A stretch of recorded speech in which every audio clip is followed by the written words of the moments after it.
কি খাও আম্মু? পেয়ারা। পেয়ারা? হ্যাঁ তাই? হ্যাঁ। পেয়ারা মজা লাগে? কই দেখি, দেখি তো পেয়ারাটা দেখি কেমন। এই যে মিষ্টি। হ্যাঁ। হ্যালো এভরিওয়ান, আসসালামু আলাইকুম। সবাই কেমন আছেন? আশা করছি যে যেখানে আছেন ভালো আছেন, সুস্থ আছেন। তো আজকে রান্না করব হচ্ছে ফুলকপি, সিম, আলু দিয়ে চিংড়ি মাছ দিয়ে রান্না করব, আর হচ্ছে লাল শাক রান্না করব। তো আমি রান্নাটা শুরু করে দিলাম। এখন আমি চিংড়ি মাছের যে তরকারিটা এটা রান্না শুরু করে দিলাম। তো এখানে পরিমাণ মতো তেল দিয়ে পেঁয়াজ আর কাঁচামরিচ দিয়ে একটু হালকা ভেজে নেব। তারপরে এখানে দিয়ে দিব আদা রসুন বাটা। তারপর আদা রসুনটাও একটু হালকা ভাজবো। ভাজার পরে হলুদ, মরিচ, ধনিয়া আর লবণ দিয়ে দিলাম। তো এখানে একটু পরিমাণ মতো পানি দিয়ে মশলাটা কষিয়ে নিব। আর শীতকালীন সবজি আসলে আমার জানা মতে সবারই পছন্দ।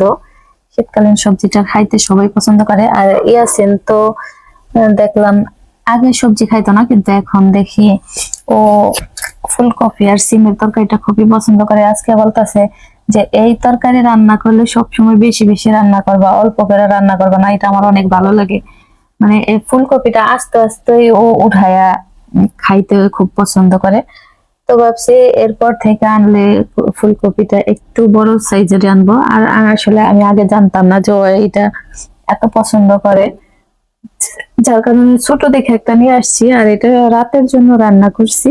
তো রাতে খাওয়ার পরেও কিছুটা তরকারি ছিল, আর পরের দিন সকালে আবার আমি খাইছি। তো আমার কাছে বাসি তরকারিটাও খুবই ভালো লাগছে। আর এমনিতে সচরাচর বড় মাছ দিয়ে রান্না করি, তো আজকে রান্না করলাম চিংড়ি মাছ দিয়ে। চিংড়ি মাছটাও মোটামুটি বড় ছিল, অতটা বড় ছিল না আবার ছোট ছিল না, কিন্তু খাইতে অনেক ভালোই লাগছে। আর চিংড়ি মাছটা আমি ইয়াসিনের বেশি পছন্দ, এই কারণে ও চিংড়ি মাছটা খুবই পছন্দ করে। এমনি ভুনা করে দিলেও খায়, যে যেভাবেই দেয় না কেন, ভাইজা দিলেও খায়। তো ওর জন্যই আনি। আর আপনাদের ভাইয়া তো চিংড়ি মাছ কখনোই খায় না, তো ওনার জন্য অন্য কিছু রান্না করতে হয়। তো এটা তো আবার সবজি দিয়ে রান্না করছি, তো বুনা করলে খায় না, কারণ বুনার ভিতরে তো শুধু পেঁয়াজ ছাড়া আর কিছুই থাকে না, যার কারণে আর খায় না।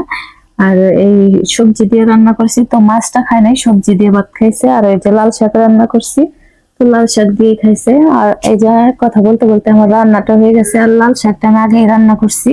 আর সারাদিন কারেন্ট ছিল না, যার কারণে রান্না করতে একদম সন্ধ্যা হয়ে গেছে। তো একবারে রাতের জন্য রান্না করছি। আর গতকালকে যা ছিল তা দিনের বেলায় খাইছি, মানে বাসি খাবারই খাওয়া হয়েছে আজকে। আর এই যে ইয়াসিনরে খাবার দিয়ে দিছি। তো ও তো সারাদিন বাসায় ছিল না, খাওয়া দাওয়া করে নাই, এখন ওরে খাবার দিলাম। আর হুমায়রা দেখেন আইসা ওর সাথে খাওয়ার করতেছে।